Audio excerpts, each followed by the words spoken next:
ya Tuhan, Kau perlindungan dan kekuatanku. Amin. Ku berdoa kepadamu, Kau bantu keselamatanku. Mari bersama. Kaulah Tuhanku, Kaulah Tuhanku, Kaulah Rajaku, Kaulah benteng dan perisai.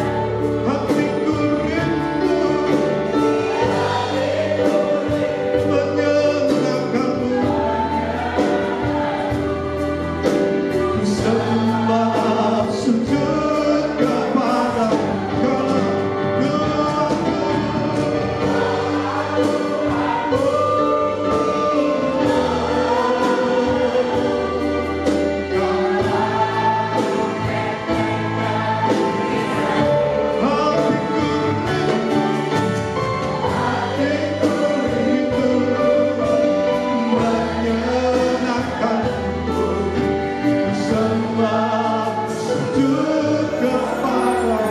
Mari kita berharap, kita angkat tangan, dua-dua nyembah Tuhan. Kaulah Tuhanku, terima kasih Tuhan.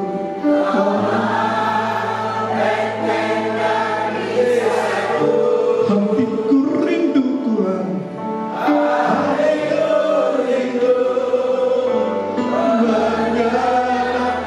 ku sembah sujud kepadamu. Ku sembah sujud Tuhan, ku sembah sujud, ku sembah Tuhan, ku sembah sujud kepadamu.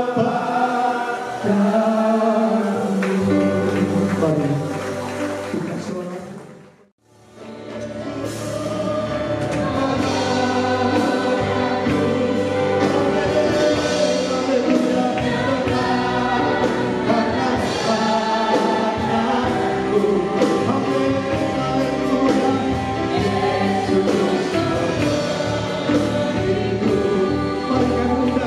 Para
kami berdoa. Baik, amin bersama.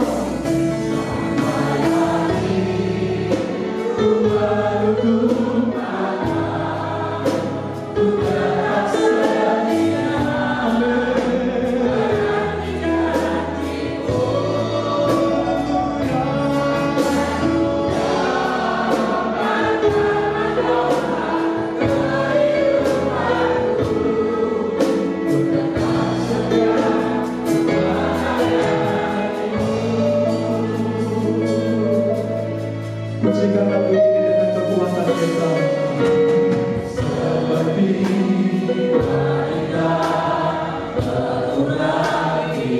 menangis di bawah kakimu. Amin Tuhan. Ketinggian hidupku, kau mengasihimu. Yesus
tahu Engkau adalah Tuhan yang sangat mengasihi kami.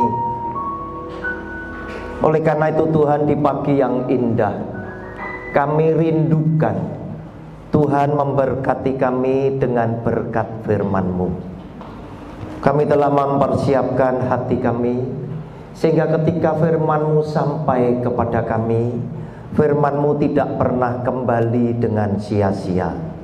Namun kami percaya sepulang dari tempat ini kami akan beroleh berkat yang luar biasa. Oleh karena itu ya Tuhan, berkenanlah berbicara kepada setiap kami. Kami telah siap mendengar sabda firman Tuhan. Di dalam nama Tuhan Yesus kami percaya dan sudah berdoa. Haleluya. Amin. Saudara yang dikasihi oleh Tuhan, hari ini kita akan mendengarkan berita anugerah dari Yesus Kristus Tuhan kita, yang sekaligus menjadi judul khotbah kita pada pagi hari ini, yaitu ketika Dia bersabda, "Kamu bukan dari dunia ini." Saudara, kita periksa lebih dulu firman Tuhan yang disampaikan oleh Kristus Yesus Tuhan kita pada Yohanes pasal 15 ayat 18 dan 19.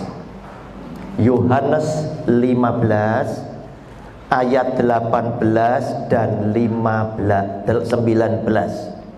Demikian bunyi firman Tuhan.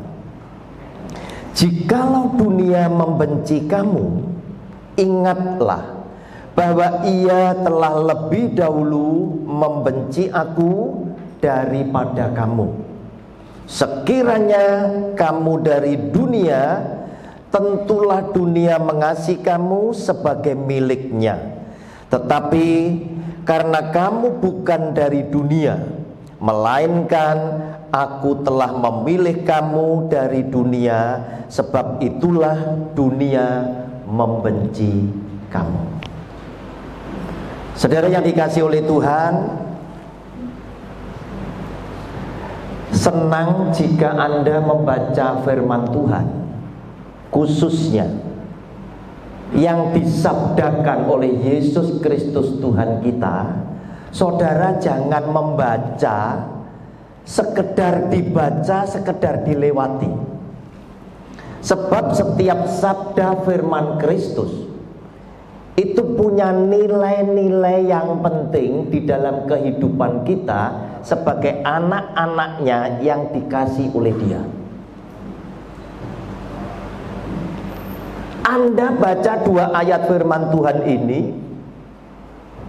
sepertinya firman Tuhan ini biasa-biasa saja, tidak ada apa-apanya. Tetapi ketika saya merenungkan, saya menemukan banyak arti yang begitu dalam. Ketika Dia bilang, tetapi kamu bukan dari dunia, melainkan aku telah memilih kamu dari dunia, sebab itulah dunia membenci kamu. Saya menemukan dari 2 ayat firman Tuhan ini ada satu kata kunci, yaitu dunia.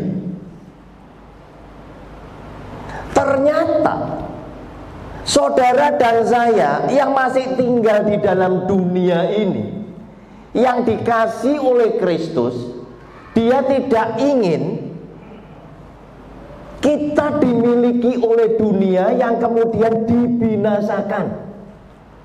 Sehingga oleh karena kasih sayang Yesus Kristus Tuhan, saudara dan saya yang terpilih, yang oleh Dia dipilih untuk menjadi milik Dia dan diselamatkan, kita dipilih menjadi milik Dia. Dan kita bukan menjadi milik dunia, sehingga dunia itu wajar membenci saudara dan saya. Saudara,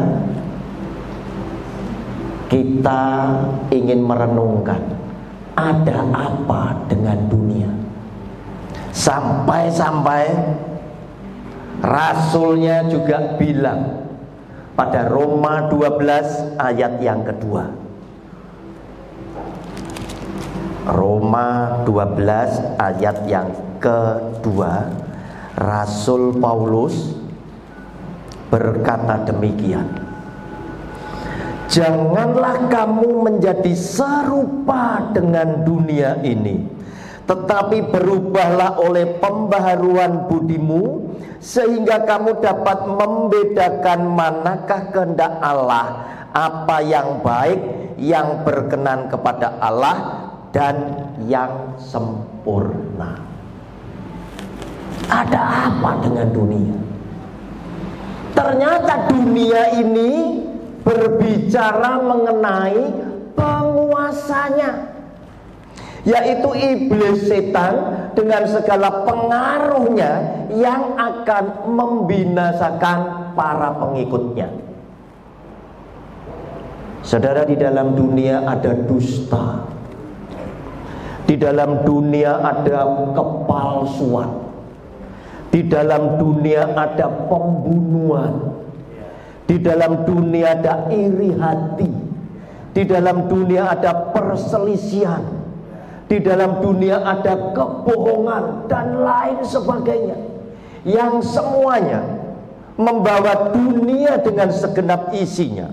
Para pengikut, yaitu orang-orang dunia, itu masuk ke dalam satu kebinasaan oleh karena mereka menghambakan diri menjadi budak akan dosa. Saudara, kita sudah melewati COVID-19. Kita masih diberkati sehat dan hidup. Tapi kita dikagetkan.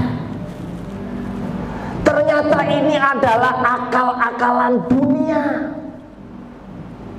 Bahwa ternyata ada negara yang mengaku bahwa COVID adalah rancangan dan perbuatan mereka. Dan mereka menyediakan vaksinnya untuk mendapatkan uang sebagai imbalannya. Saudara, lihat, itu dunia.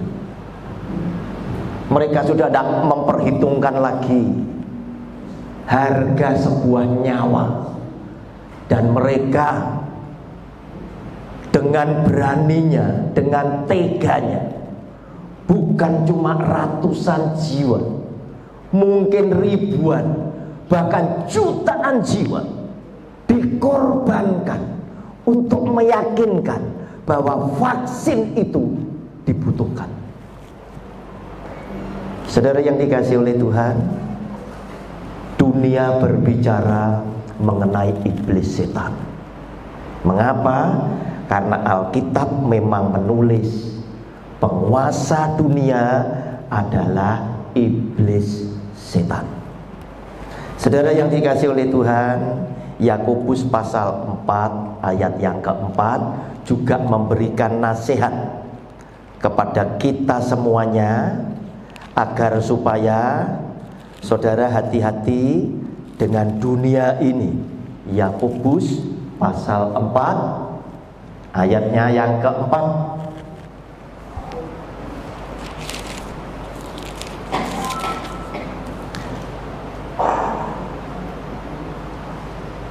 Yakobus pasal 4 ayatnya yang keempat. Hai kamu orang-orang yang tidak setia, tidakkah kamu tahu bahwa persahabatan dengan dunia adalah permusuhan dengan Allah? Jadi barang siapa hendak menjadi sahabat dunia ini, ia menjadikan dirinya musuh Allah. Nah saudara, seringkali manusia mencari pembenaran, termasuk orang-orang Kristen sekalipun. Mereka bilang, Tuhan, kita kan masih hidup di dunia. Saudara, benar. Oleh karena itu beriman kepada Yesus Kristus Tuhan bukan perkara yang mudah. Kenyataan kita hidup di dunia, tetapi Dia memberikan petunjuknya, jangan bersahabat dengan dunia. Mengapa? Karena kita diingatkan oleh firman Tuhan, Lukas pasal 4 ayat 5 sampai dengan yang ke-8. Tadi Tuhan Yesus bilang, jika kamu dibenci oleh dunia, ingatlah bahwa aku dibenci lebih dahulu daripada kamu. Tuhan Yesus di dalam Lukas pasal 4 ayat 1 sampai 13 itu dia dicobai oleh iblis setan di padang gurun karena kehendak Roh Kudus, ya. Oleh karena kehendak Roh Kudus di ayat yang pertama, dia dibawa oleh Roh Kudus ke padang gurun untuk dicobai. Saya potong ayatnya mulai ayat yang ke-5 sampai dengan yang ke-8. Lukas 4 ayat 5 sampai yang ke-8. Kemudian ia membawa Yesus ke suatu tempat yang tinggi, dan dalam sekejap mata ia memperlihatkan kepadanya semua kerajaan dunia. Kata iblis kepadanya, segala kuasa itu serta kemuliaannya akan kuberikan kepadamu, sebab semuanya itu telah diserahkan kepadaku, dan aku memberikannya kepada siapa saja yang ku kehendaki. Ayat ini yang menunjukkan bahwa iblis setan punya kuasa untuk memberikan isi dunia kepada siapapun yang iblis kehendaki. Karena apa? Karena dia yang punya kuasa. Jadi jikalau engkau menyembah aku, seluruhnya itu akan menjadi milikmu. Puji Tuhan, Tuhan Yesus memberikan teladan jawaban pada ayat ke-8. Tetapi Yesus berkata kepadanya, ada tertulis, engkau harus menyembah Tuhan Allahmu, dan hanya kepada Dia sajalah engkau berbakti. Saudara yang dikasihi oleh Tuhan, lihat, hampir semua orang itu suka bersahabat dengan dunia. Dan hampir setiap orang ingin menciptakan sesuatu yang dikagumi oleh dunia, yang dikagumi oleh manusia, termasuk rohaniawan, termasuk para hamba-hamba Tuhan, gereja-gereja Tuhan. Itu sukanya bangun sesuatu, gereja yang megah dan lain sebagainya. Saudara, walaupun Anda bilang ini untuk memuliakan nama Tuhan, saya tidak yakin itu menyenangkan hati Tuhan. Saudara yang dikasihi oleh Tuhan, mengapa demikian? Sebab Yesus Kristus Tuhan tahu senjata yang dipakai oleh iblis setan mencobai dia di padang gurun yang 3 jumlahnya itu juga akan dicobakan kepada saudara dan saya. Kalau aku dibenci lebih dulu, kamu akan dibenci. Kalau aku diuji lebih dulu, dicoba lebih dulu, kamu juga akan dicobai karena kamu anakku. Adakah kewaspadaan orang-orang Kristen untuk bisa menangkal cobaan iblis tadi tentang segala macam nikmat yang ada di dunia ini? Yang pertama, ubah batu jadi roti. Saudara akan dicobai dengan nafsu kedagingan. Yang kedua, dibawa ke tempat yang tinggi, ditunjukkan segala kemegahan dunia serta kuasa yang ada di dalam dunia. Kemegahan bisa bicara tentang kekayaan, kuasa bisa bicara tentang kedudukan. Hampir semua orang jatuh di situ.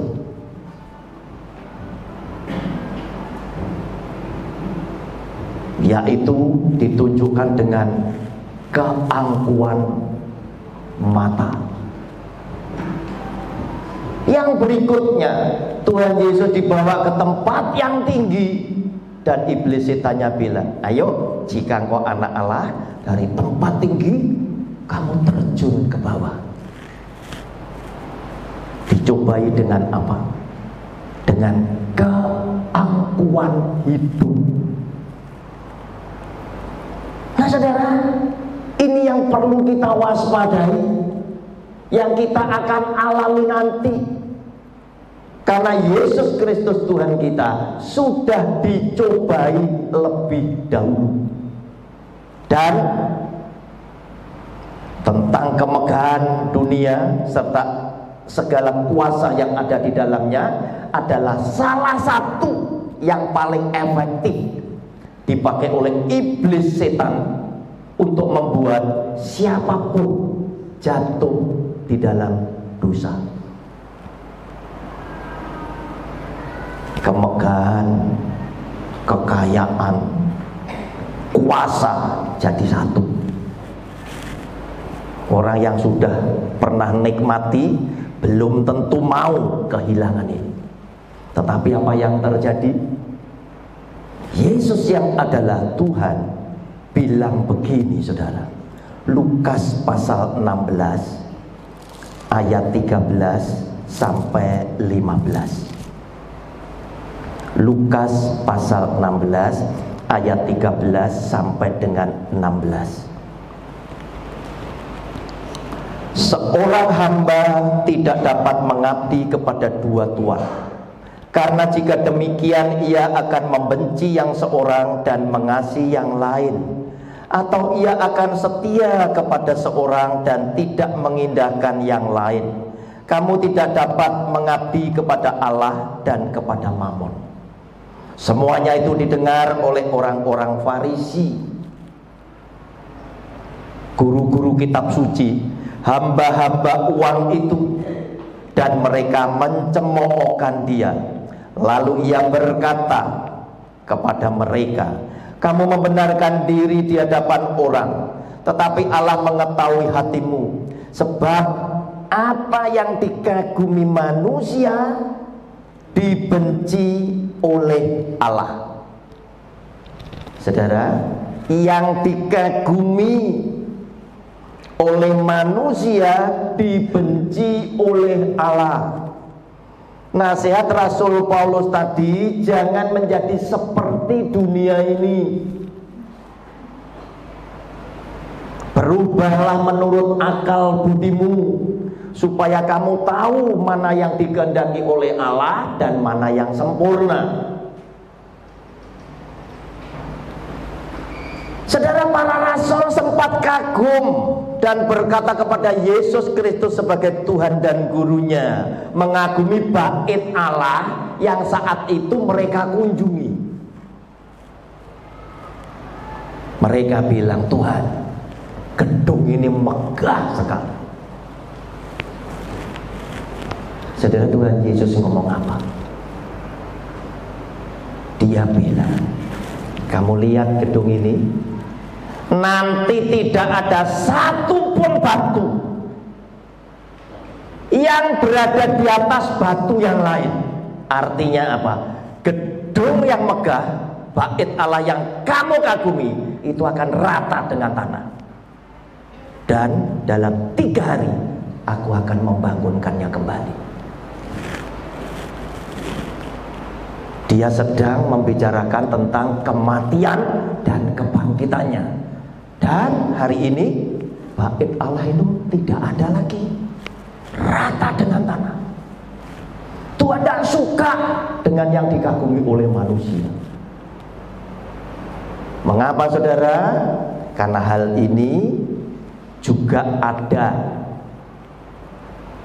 kaitannya dengan firman Tuhan yang ada pada Yohanes pasal 4 ayat 21 dan 22, ketika Tuhan Yesus sedang ngobrol dengan perempuan Samaria yang mau ngambil air di sumur.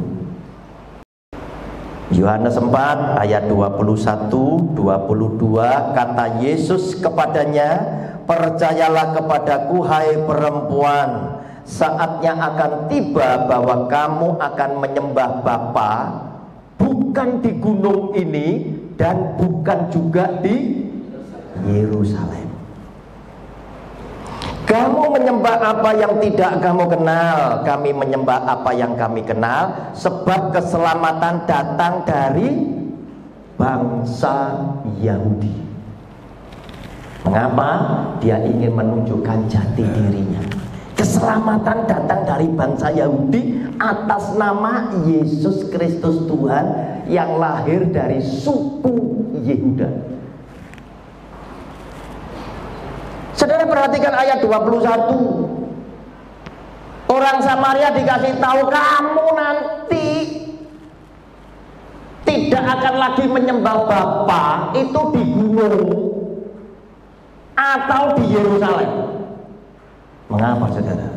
Yerusalem zaman dulu adalah kiblat. Yerusalem itu kiblat. Setiap orang yang sembahyang sujud kepada Tuhan itu ngadep arah ke Yerusalem.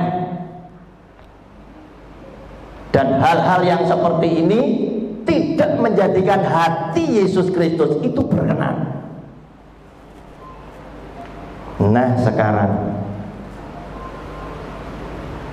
sedang dikagumi oleh banyak orang Kristen sedunia.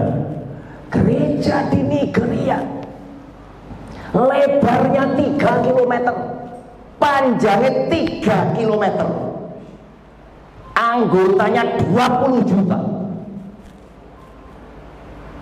Kalau ibadah di sana dari banyak negara tumplek-blek ke sana, dan semua bilang Tuhan ada di sini. Pertanyaannya, Tuhan tidak ada di Dukuh Kupang Timur? Yesus Tuhan ngomong, 2-3 orang berkumpul dalam namaku, aku hadir.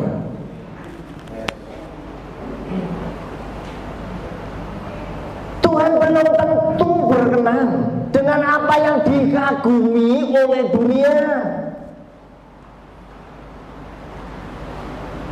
Lebih benar saudara buka gereja cilik-cilik, tapi nyebar kemana-mana, daripada Anda buat satu yang besar kemudian Anda kultuskan. Kalau aku tidak berdoa di sana, rasanya tidak dikabul nih. Saudara, 3 km dengan gunung gede mana? Gede gunung. Dengan Yerusalem gede mana? Gede Yerusalem. Yesus Tuhan ngomong apa? Kamu tidak akan nyembah kepada Bapak lagi, kepada gunung ini, di gunung ini, atau di Yerusalem. Sebab apa? Aku Tuhan ada di atas. Tidak usah nyontoh Daniel. Saudara buka Daniel pasal 6 ayat 11, supaya Anda yakin bahwa Yerusalem itu kiblat. Kita sekarang tidak perlu kiblatan. Yesus Tuhan ada di surga. Saudara ngadep mana saja sembarang kenek.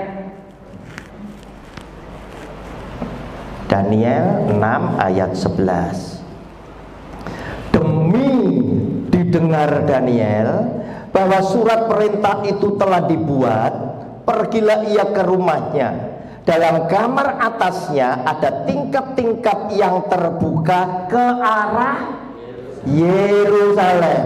3 kali sehari ia berlutut, berdoa serta memuji Allahnya seperti yang biasa dilakukannya. Yerusalem itu kiblat. Yesus Tuhan ingin merubah semua. Yang dikagumi oleh dunia itu dibenci oleh Allah. Dia ingin fokuskan kepada Dia satu-satunya yang adalah Tuhan. Aku di atas, di surga. Ini satelit saudara. Saudara ngadep di kena sinyalnya kuat. Tidak usah golei madep mana, tidak usah. Sembarang madepe. Sebab apa? Tuhan ada di surga. Nah saudara yang dikasihi oleh Tuhan, kita lihat sekarang nasihat dari firman Tuhan 1 Yohanes pasal yang kedua ayat 15 dan 16, supaya kita tahu isi dunia itu apa. Ternyata isi dunia itu sama dengan senjata iblis ketika mencobai Yesus Kristus Tuhan kita di padang gurun. Janganlah kamu mengasihi dunia. Nah saudara, selalu peringatannya dunia dan apa yang ada di dalamnya. Jikalau orang mengasihi dunia, maka kasih akan Bapa tidak ada di dalam orang itu. Saudara, percuma ibadah. Saudara, percuma menyanjung Dia. Aku mengasihi Tuhan, padahal Anda dengan dunia sangat lengket, sangat mengasihi. Ada apa dunia? Ternyata isi dunia ada di ayatnya yang 16. Sebab semua yang ada di dalam dunia, yaitu nomor 1, keinginan daging, ubah batu jadi roti. 2, keinginan mata. Jika engkau menyembah kepadaku, maka semua kemegahan dunia dan kuasa yang ada di dalamnya akan kuberikan kepada engkau. 3, serta keangkuhan hidup, kesombongan. Jika engkau adalah anak Allah, ayo loncat dari atas, terjun ke bawah. Nah, orang-orang dunia yang ada di atas seringkali kalau sudah berselisih dengan sesamanya selalu bilang apa? Kamu ngelawan aku, kamu tak beli. Nah, ya, keangkuhan hidup, ya. tak beli. Bukanlah berasal dari Bapa, melainkan dari dunia. Nah saudara, Yesus Kristus Tuhan mengingatkan kepada saudara dan saya, hati-hati. Di akhir zaman akan muncul banyak pengajar yang palsu, nabi-nabi palsu, Mesias-Mesias palsu. Otomatis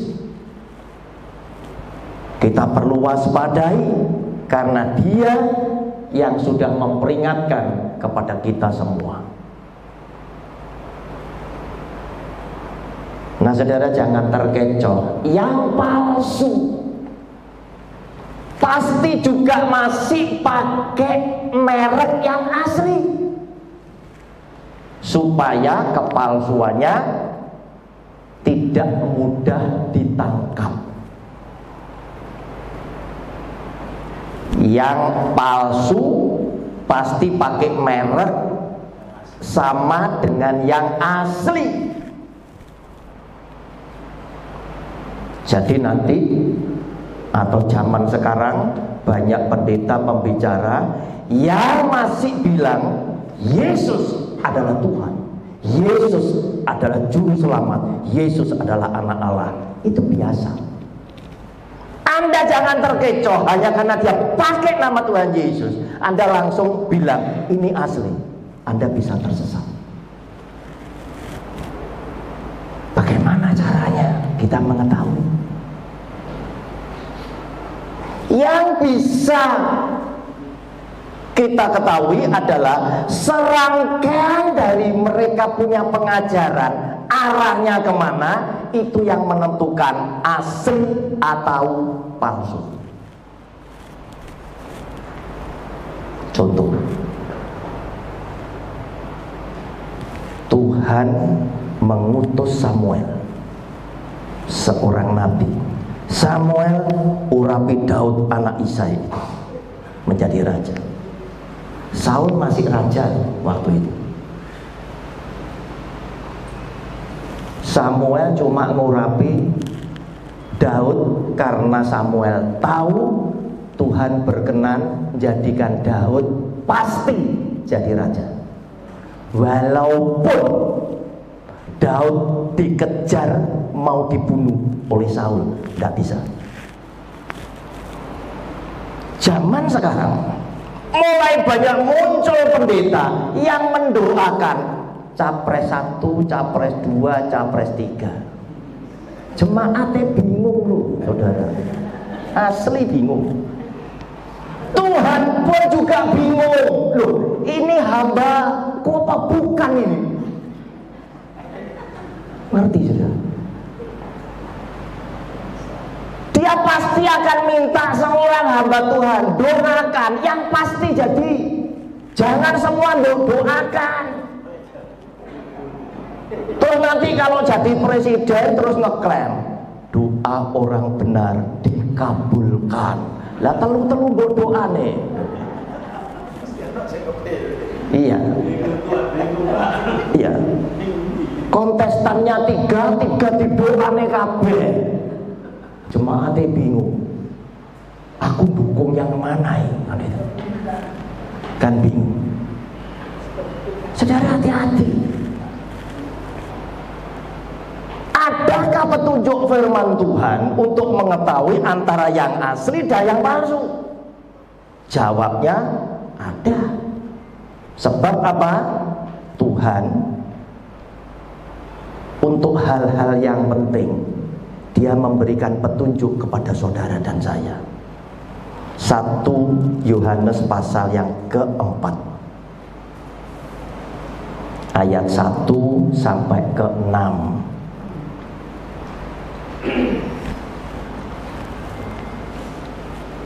Roh Allah dan roh antikristus. Jadi saudara jangan terkecoh kalau pembicara itu masih bilang Yesus adalah Tuhan. Wah, ini mati roh Allah. Belum tentu. Belum tentu. Sing palsu pasti pakai merek yang asli. Ya, belum tentu. Belum tentu, saudara. Mengapa? Karena nasihatnya 1 Yohanes 4 ayat 1-6. Saudara-saudaraku yang kekasih, janganlah percaya akan setiap roh, tetapi ujilah roh-roh itu apakah mereka berasal dari Allah, sebab banyak nabi-nabi palsu yang telah muncul dan pergi ke seluruh dunia. Artinya Tuhan ingin saudara waspada. Tuhan ingin saudara itu waspada dengan menaruh prasangka curiga, ini asli opo enggak? Kepada siapa? Setiap roh, termasuk saya. Karena itu di dalam khotbah saya, video saya selalu bilang cocok nih dengan Alkitab. Jika keterangan saya salah, berarti saya palsu. Tapi jika saya benar, laupo aku musuhi, begitu. Betul. Nah, saudara, ayat yang berikutnya, demikianlah kita mengenal roh Allah. Setiap roh yang mengaku bahwa Yesus Kristus telah datang sebagai manusia berasal dari Allah. Ini yang asli dan palsu sama-sama bisa ngomong. Dan setiap roh yang tidak mengaku Yesus tidak berasal dari Allah, roh itu adalah roh antikristus. Dan tentang dia telah kamu dengar bahwa ia akan datang, dan sekarang ini ia sudah ada di dalam dunia. Kamu berasal dari Allah, anak-anakku, dan kamu telah mengalahkan nabi-nabi palsu itu, sebab roh yang ada di dalam kamu lebih besar daripada roh yang ada di dalam dunia. Perhatikan ayat kelima. Mereka berasal dari dunia, sebab itu mereka berbicara tentang apa, saudara? Hal-hal duniawi. Kenapa? Karena mereka itu milik dunia. Dia bicara tentang hal-hal duniawi, dan mereka mendengarkannya. Dan dunia mendengarkan mereka. Bose yang ngomong, hambane ikut mendengarkan. Saudara, inilah titiknya. Yang asli dan yang palsu.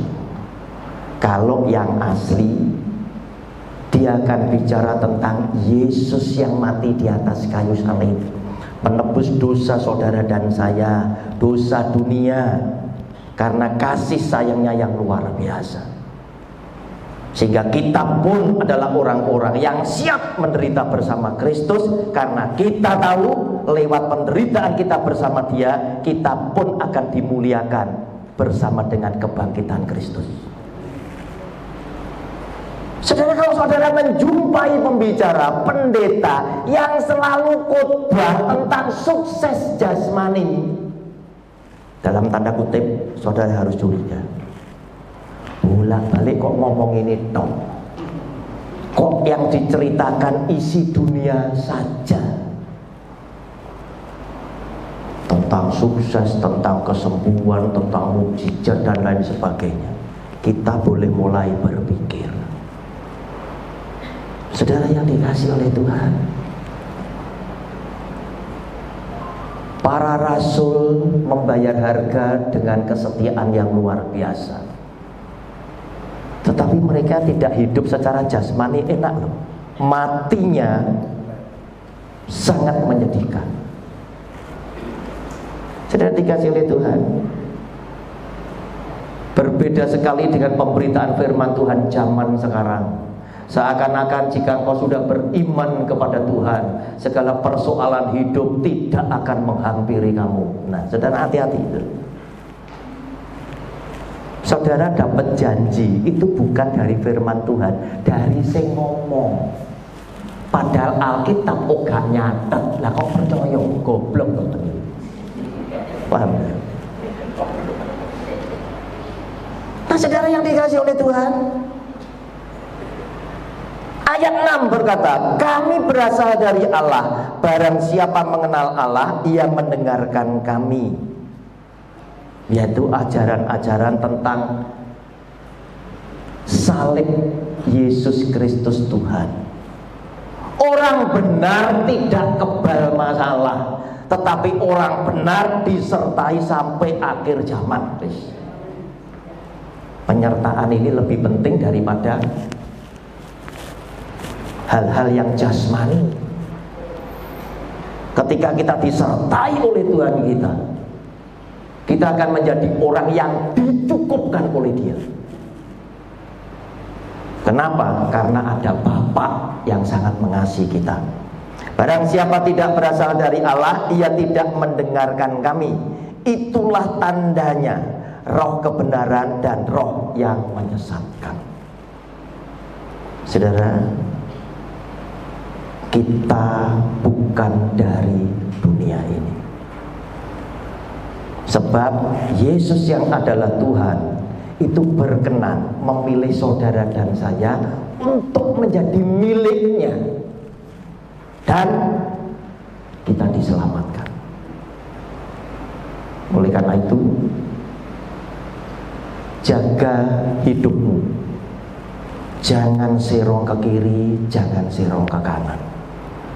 Tetap tegak lurus dengan kebenaran firman Tuhan. Walaupun kita akan menghadapi kesulitan hidup di dalam dunia ini, tetapi itulah salah satu penderitaan kita, memikul bersama Kristus. Sebab nanti kita pun akan dimuliakan dengan kebangkitan Kristus. Tuhan Yesus memberkati Anda bersama keluarga, sebagaimana Tuhan Yesus sudah memberkati saya bersama keluarga. Haleluya, amin. Beri kemuliaan buat nama Tuhan. Tuhan memberkati. Firman Tuhan sudah mengajarkan dengan jelas ya di dalam hidup kita. Orang yang percaya, orang yang serius, orang yang sungguh-sungguh dengan Tuhan, dia bukan berasal dari dunia ini. Jadi saudara dan saya memang kita menetap di dunia, tetapi jangan melebihi kasih kita kepada Tuhan. Dunia ini tidak memberi jaminan. Dunia ini hanya panggung sandiwara. Semuanya sudah diatur oleh iblis. Sing ngatur iblis dunia ini hanya panggung sandiwara. Nah, saudara mendengarkan siapa? Mendengarkan Tuhan atau mendengarkan dunia? Karena dunia ini janjinya manis loh saudara, manis dunia. Loh, jangankan saudara dikasih janji, Tuhan Yesus itu loh disuruh nurut karo iblis, dikei isi dunia, nurut gak iblis? Tuhan gak nurut saudara, karena Tuhan yang punya dunia. Tapi Tuhan itu betul-betul bersahaja ya, Tuhan kita. Puji Tuhan, firman Tuhan yang sudah jelas kepada kita, diajarkan kepada kita, sehingga jangan ada keraguan lagi dengan Tuhan Yesus. Ya Bapak Ibu, ya kalau ada yang ngileni telingamu, iblis ngomong, ingat firman Tuhan hari Minggu. Ya, firman itu jangan masuk telinga kanan, keluar telinga kiri. Firman itu mampir dan menetap di hati. Saudara, setiap perkataan yang tidak sesuai dengan firman Tuhan, itu saudara berani menentang. Ojo nurut ae, wong ngomong nurut ae. Saudara berani menentang, karena itu perkataan iblis di dunia ini. Banyak perkataan iblis. Ya. Perkataan iblis itu menyenangkan telinga, kelihatannya menenteramkan hati, kelihatannya, tetapi hasilnya semu. Ya, puji Tuhan, Bapak Ibu, terima kasih. Mari hamba-hamba Tuhan kita angkat tangan kita, ya, kita angkat tinggi-tinggi. kita sembah Tuhan, karena di depan kita ada roti dan anggur Tuhan. Sebelum dibagi-bagikan kepada seluruh jemaat Tuhan, Kau berkati Tuhan roti dan anggur-Mu, sehingga tangan kami kita kedangkan di atas, boleh mengundang kehadiran Tuhan, kehebatan Tuhan, kuasa Tuhan. Roti dan anggur ini bisa menghadirkan kuasa dan mujizat Tuhan.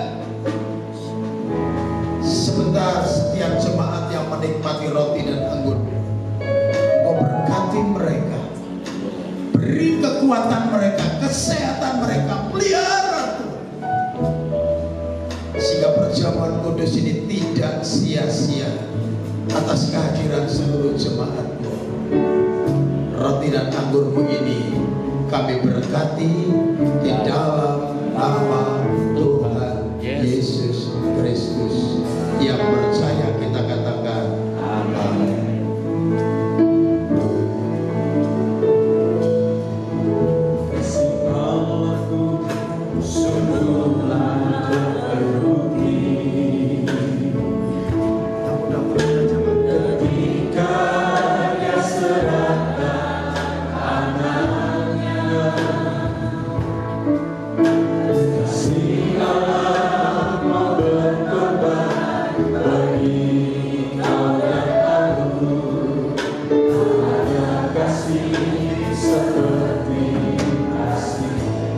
Kasih Allahku, kasih Allahku, sungguh tak tertutupi.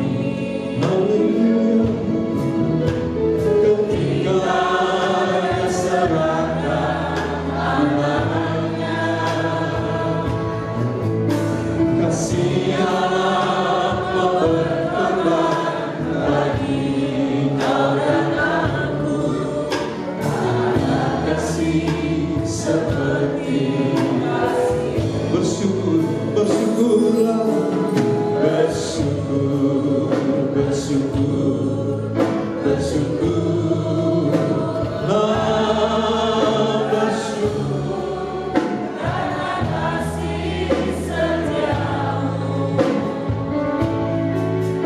Ku sembah, ku sembah, ku sembah dan ku sembah. Selama hidupku ku sembah Kau. Bersyukurlah Tuhan, bersyukur, bersyukur, bersyukurlah, bersyukur karena kasih setiamu. Haleluya, ku sembah, ku sembah, ku sembah dan ku sembah. Selama hidupku ku sembah Kau. Bersyukurlah Tuhan, bersyukur, bersyukur, bersyukurlah, bersyukur karena kasih setiamu. Ku sembah, ku sembah, ku sembah dan ku sembah. Selama hidupku ku sembah. Ya, mari kita bangkit berdiri Bapak Ibu. Sebelum kita makan roti dan anggur Tuhan, saudara minta ampun kepada Tuhan, karena perjalananmu selama 4 pekan atau 5 pekan, saudara, kita tidak tahu. Hanya engkau dan saya dengan Tuhan yang tahu. Ya, supaya layak kita makan roti dan anggur Tuhan, sehingga kita pulang dari tempat ini ada kuasa dan mujizat Tuhan. Yang terpenting di dalam hidup itu penyertaan Tuhan. Itu tidak pernah ingkar dari Tuhan. Tuhan itu selalu, saudara, menyertai di dalam langkah kita. Kalau langkah kita ada penyertaan Tuhan, mujizat demi mujizat, kuasa demi kuasa akan terjadi di dalam hidup kita. Ya, Bapak Ibu, angkat tinggi-tinggi itu roti dan dengarkan firman Tuhan sebelum kita makan roti dan anggur Tuhan. Dan ketika Tuhan Yesus dan murid-muridnya sedang makan, Tuhan Yesus mengambil roti, mengucap berkat, memecah-mecahkannya, lalu memberikannya kepada mereka dan berkata, ambillah, inilah tubuhku. Jadi apa yang ada di tangan kananmu itu bukan roti lagi, tetapi sudah menyatu dengan tubuh Kristus. Bapak Ibu, mari kita makan di dalam nama Tuhan Yesus Kristus.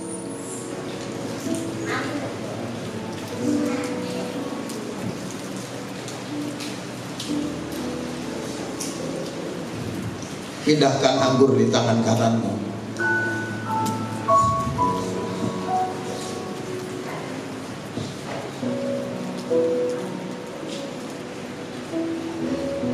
Dengarkan firman Tuhan.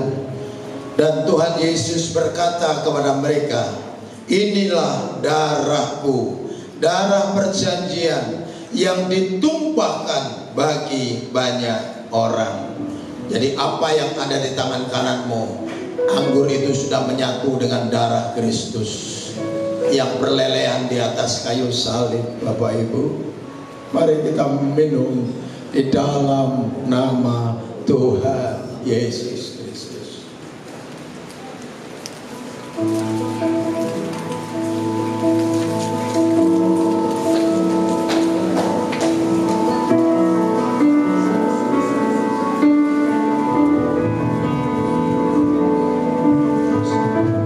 Beri kemuliaan untuk Tuhan.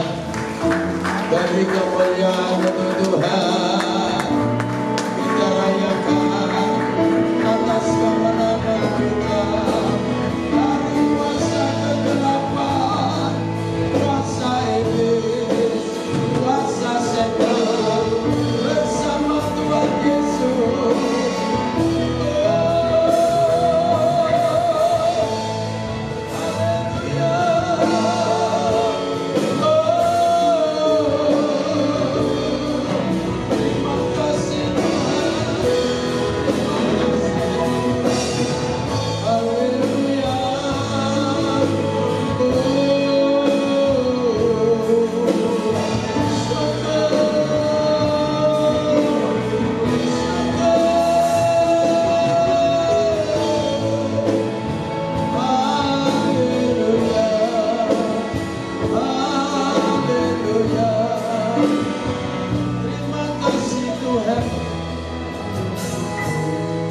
Bapa yang di surga, Engkau telah memberkati kami double porsi Tuhan. Firman-Mu sudah menguatkan dan meneguhkan kami. Demikian melalui anggur-Mu, roti-Mu yang sudah kami makan dan kami minum. Itu akan menambah kekuatan yang luar biasa di dalam spiritual kami kepada Engkau Bapa. Engkau memberkati seluruh hamba-hamba-Mu, seluruh jemaat-Mu yang sakit disembuhkan, yang susah dihiburkan, yang lemah dikuatkan, yang ada persoalan. Tuhan memberi jalan keluar dan solusi yang terbaik bagi jemaat-Mu, sehingga kami pulang dari tempat ini, kami menjadi manusia yang merdeka, manusia yang diberi kemenangan oleh Tuhan atas keadaan dunia yang sementara ini. Tuhan, pekerjaan dunia tidak ada yang kekal, semuanya hanya semu untuk mencukupi di dalam kehidupan kami selama Tuhan memberi kesempatan kami ada di dalam dunia yang fana ini. Tuhan tidak pernah meninggalkan kami. Tuhan selalu menyertai kami, membimbing kami, menguatkan kami, dan meneguhkan di dalam perjalanan hidup kami ini. Tuhan, Kau berkati hamba-hamba-Mu yang sudah bekerja pada pagi hari ini, baik itu hamba-Mu yang menyampaikan firman, yang melayani pujian, song leader, singer, dan pemain musik, dan LCD, baik jemaat-Mu yang sudah memberi persembahan, baik itu kolektor maupun mengembalikan 1/10 10 kepada Engkau. Hanya Engkau yang sanggup memberkati mereka dan memberkati pekerjaan, memulihkan rumah tangga mereka, Tuhan. Terima kasih Bapa yang di surga. Inilah doa dan seruan hamba-Mu yang kami alaskan di dalam nama Tuhan Yesus Kristus. Yang percaya kita katakan amin.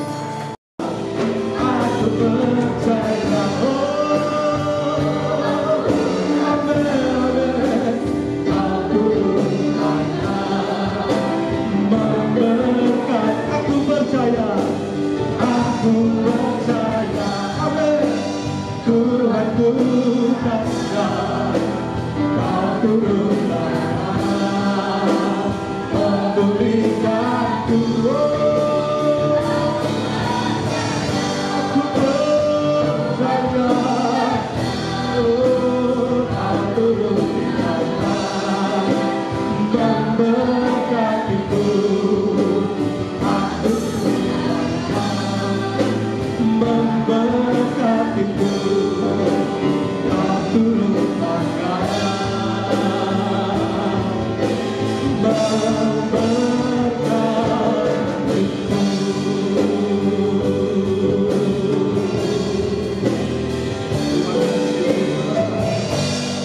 Tuhan Yesus, kami berdoa bagi jemaat-Mu semua, mulai dari sekolah minggu, kaum muda, kaum ibu, kaum bapak, yang usia sudah sepuh, sudah tua, lansia. Tuhan memberkati pagi hari ini di dalam nama Tuhan Yesus. Kesehatan Tuhan limpahkan di dalam tubuh kami semua. Anak-anak-Mu, sekolah minggu, anak muda, Tuhan berkati kepintaran, hikmat-Mu, akal budi-Mu menyertai anak-anak muda. Tuhan memberkati setiap ibadah-ibadah di tempat ini. Kami percaya banyak jiwa-jiwa dimenangkan begitu. Semakin banyak dari timur, barat, utara, selatan, semua datang tempat ini untuk melihat kemuliaan-Mu di tempat ini. Tuhan Yesus, satukan hati kami. Kami berdoa bagi Bapak Ibu Gembala. Tuhan berikan kekuatan Bapak Gembala. Tuhan Yesus, apapun yang terjadi dalam hidup Bapak Gembala, mungkin tidak mampu untuk melayani kami semua secara jasmani, secara tubuh Tuhan lemah, tapi kami percaya Tuhan Yesus mengembalikan semua kekuatan, urapan Roh Kudus mengalir buat hamba-Mu. Kami percaya Tuhan Yesus, tangan Tuhan memberkati. Penyakit apapun Tuhan lepaskan dalam nama Tuhan Yesus. Baik itu Ibu Gembala, Tuhan Yesus berkati keluarga Bapak Gembala, cucu, menantu semua berkati. Tuhan, kami berdoa bagi bangsa dan negara kami Indonesia. Tuhan berkati Tuhan Yesus dalam nama Tuhan Yesus. Di masa-masa pemilu ini Tuhan Yesus, Tuhan berkati Bapak Presiden, Wakil Presiden, pemerintahan kami Tuhan Yesus, sehingga menjalankan tugasnya dengan adil, dengan makmur, dengan sentosa. Rakyat mengalami kemakmuran, rakyat mengalami kesejahteraan, rakyat mengalami keadilan, rakyat mengalami keamanan yang begitu luar biasa. Tuhan berkati gereja-gereja-Mu di Indonesia dimanapun berada, di pelosok-pelosok desa. Tuhan berkati hamba-hamba-Mu semua. Kami percaya banyak jiwa dimenangkan bagi Tuhan di Indonesia. Tuhan, kami akan mengakhiri ibadah di pagi dan siang hari ini. Kami angkat tangan di hadapan-Mu Tuhan. Bapak Gembala akan memberkati dan meneguhkan kami, memberkati kami di pagi hari ini. Terima kasih Bapak. Haleluya. Diberkatilah rumah tanggamu, diberkatilah usaha dan pekerjaanmu, diberkatilah anak-anakmu, baik yang bidang studi di SD, SMP, SMA sampai yang kuliah. Diberkatilah biaya-biaya yang dibutuhkannya, dipulihkan rumah tanggamu, dipulihkan usahamu di dalam nama Yesus. Bapak Ibu semuanya, seluruh jemaat Tuhan yang menjadi kekasih-kekasih Tuhan Yesus Kristus, pulanglah dan terimalah berkat, rahmat dan kuasa daripada Bapa, Putra dan Roh Kudus yang sudah memberkati kita semuanya baik itu berkat jasmani maupun rohani, mulai pagi hari ini sampai selama-lamanya. Ada damai dan sejahtera di dalam hati dan pikiran kami yang sudah memuji dan menyembah-Mu, dan kami juga mendengarkan kebenaran firman-Mu sebagai bekal di dalam iman sepekan kami mendatang di dalam perjalanan hidup yang ada di dalam dunia yang fana ini, mulai saat ini sampai selama-lamanya. Penyertaan Tuhan, mujizat Tuhan, kasih Tuhan selalu ada bagi orang-orang yang setia. Di dalam nama Yesus, haleluya.